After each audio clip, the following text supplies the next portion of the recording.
요즘같이 추운 날 창에서 성애가 자라는 모습을 혹시 보신 적이 있으신가요?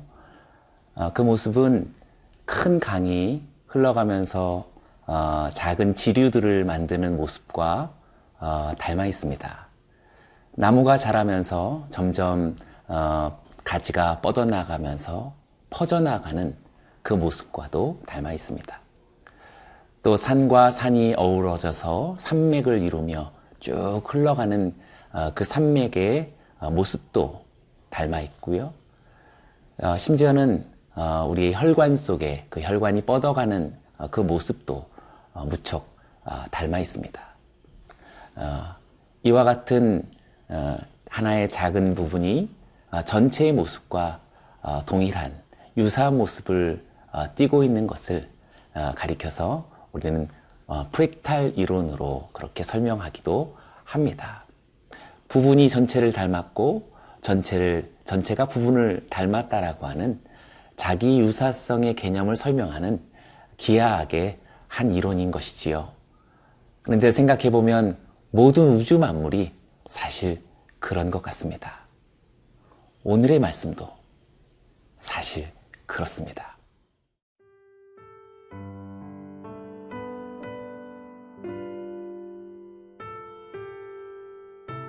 고린도전서 12장 12절에서 20절 말씀입니다. 몸은 하나인데 많은 지체가 있고 몸의 지체가 많으나 한 몸인과 같이 그리스도도 그러하니라. 우리가 유대인이나 헬라인이나 종이나 자유인이나 다 한 성령으로 세례를 받아 한 몸이 되었고 또 다 한 성령을 마시게 하셨느니라. 몸은 한 지체뿐만 아니요 여럿이니 만일 팔이 이르되 나는 손이 아니니 몸에 붙지 아니하였다 할지라도 이로써 몸에 붙지 아니한 것이 아니요 또 귀가 이르되 나는 눈이 아니니 몸에 붙지 아니하였다 할지라도 이로써 몸에 붙지 아니한 것이 아니니 만일 온 몸이 눈이면 듣는 곳은 어디며 온 몸이 듣는 곳이면 냄새 맡는 곳은 어디냐. 그러나 이제 하나님이 그 원하시는 대로 지체를 각각 몸에 두셨으니 만일 다 한 지체뿐이면 몸은 어디냐. 이제 지체는 많으나 몸은 하나라.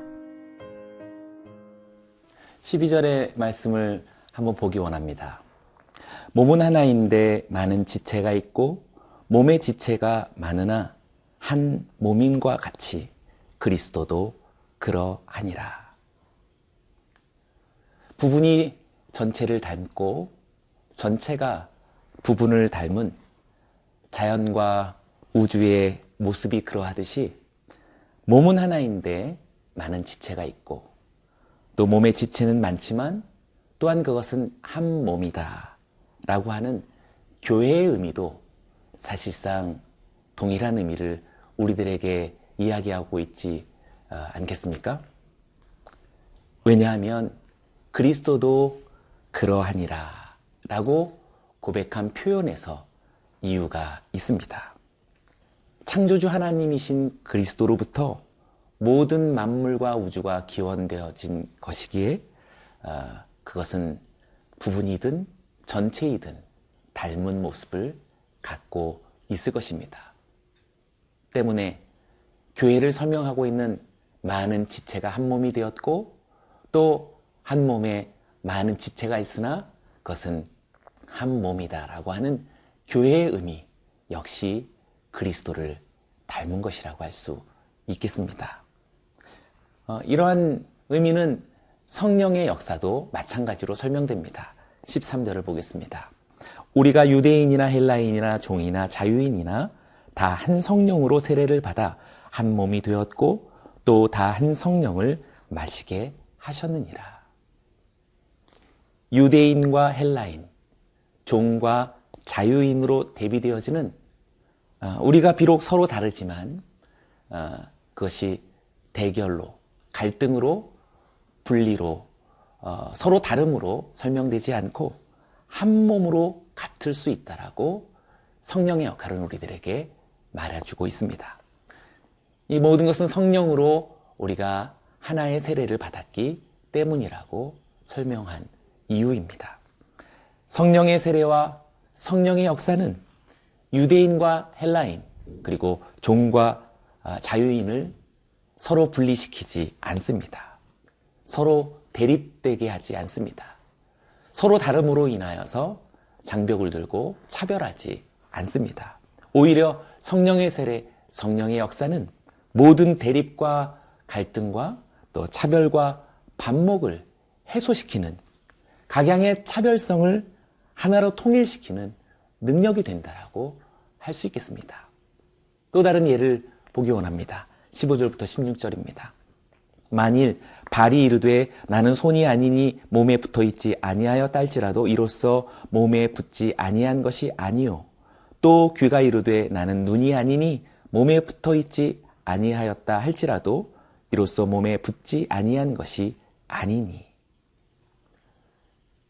발이 손이 아니고 또 귀가 눈이 아닌 것은 맞습니다.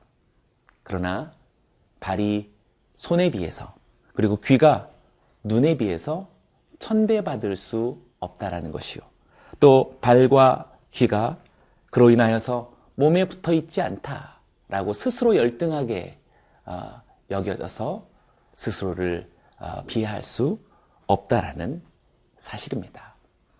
발도 손처럼 그리고 귀도 눈처럼 전체를 말해주는 소중한 몸이다라고 이야기하고 있는 것입니다. 이렇게 부분으로서 지체들이 전체로서의 몸과 서로 분리되지 않고 하나의 닮음을 설명하고 있는 것은 우리 모두가 한 분이신 그리스도로 말미암았고 우리 모두가 한 분의 성령의 세례를 받았기 때문입니다.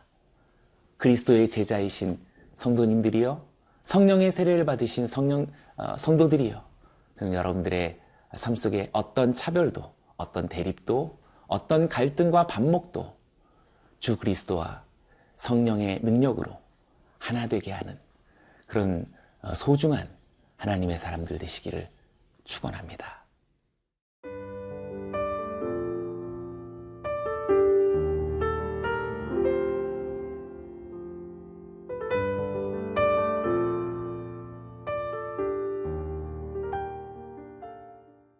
몸은 하나이나 많은 지체가 있고 또 몸의 지체는 많지만 한 몸과 같다라는 이 특별한 이치와 사실은 그리스도께서 그러하시기 때문이다 라고 그 기원을 사도는 밝혀주고 있습니다. 또한 유대인이 되었든 헬라인이 되었든 또 서로 상관할 수 없는 종이 되었든 자유인이 되었든 서로가 다르지만 그 모두가 한 몸인 것은 한 성령의 세례를 받았기 때문이라고 사도는 그렇게 강조했습니다.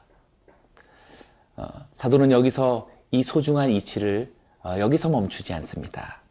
바울은 어제에 이어서 오늘도 다시 한번 삼위일체 하나님의 본질을 통해서 바로 이와 같은 사실을 강조하고 있습니다. 18절이 그렇습니다. 그러나 이제 하나님이 그 원하시는 대로 지체를 각각 몸에 두셨으니. 다양한 지체들이 모여서 한 몸이 되는 것은 하나님의 원하시는 뜻이라고 말하고 있습니다. 하나님이 원하시는 뜻. 몸에 많은 지체가 있지만 그것이 한 몸이 되어지는 이 다양함을 하나의 통일성 안에서 수용하고 또 기꺼이 받아들이고 또 환대할 수 있는 것은 하나님의 원하시는 뜻이라고 그렇게 강조합니다. 때문에 우리는 아무리 연약하고 부족해 보이는 성도라 할지라도 그리스도의 한 몸에 동참한 일원이다라는 사실에 대해서 우리는 기꺼이 인정해야 할 것입니다. 그리고 우리는 그가 누구가 되었든지 우리가 표현할 수 있는 하나님이 우리에게 원하시는 뜻은 환대와 존중이라고 말할 수 있겠습니다. 성령의 세례를 받은 영적인 사람이라고 일컫는 사람이라면 더더욱 그러하겠지요. 성숙한 영적인 교회라면 틀림없이 이와 같은 풍경은 자연스러울 것입니다. 더욱더 부분으로서의 지체들은 엄연히 아름다운 전체로서의 한 몸이 된 것이다라고 할 수 있겠죠. 그러니 누구도 소외시킬 수 없습니다. 누구도 무시할 수 없는 것입니다. 은사에 있어서, 직분에 있어서, 우리들이 수행하고 있는 수많은 사역에 있어서 그 어떤 우월감도, 그 어떤 열등감도 그리스도 안에서 성령의 세례를 통해서 결코 그것은 허용될 수 없는 것입니다.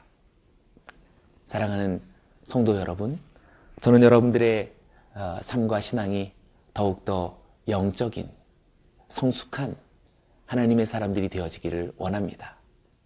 그것은 예수 그리스도 안에서 또 성령의 세례를 따라서 무엇보다도 하나님의 원하신 뜻이기에 우리에게 다가오는 그 어떤 연약한, 어떤 부족한, 심지어는 하나님 보시기에 합당치 않아 보이는 죄인들일지라도 우리는 그리스도 예수와 성령 하나님과 그리고 아버지 하나님의 엄중하신 뜻을 따라 환대하고 존중하고 받아들여 한 몸을 이루어가야 할 거룩한 사명을 받은 저와 여러분일 것입니다. 그러한 삶이 되시기를 주의 이름으로 축원합니다. 기도하겠습니다. 하나님 아버지, 부부는 전체와 같고 전체는 부분과 같은 만물의 이치를 통해 주 예수 그리스도의 모습이요 성령 하나님의 행하시는 놀라운 이 역사를 우리가 바라봅니다. 하나님 원하시는 뜻 역시 누구든지 환대하며 존중하고 한 몸 되어지는 열정을 가져야 할 사명인 것을 깨닫습니다. 우리 모든 성도의 삶에, 사역에 이 놀라운 일들이 이루어지게 하여 주옵소서. 예수님의 이름으로 기도드리옵나이다. 아멘.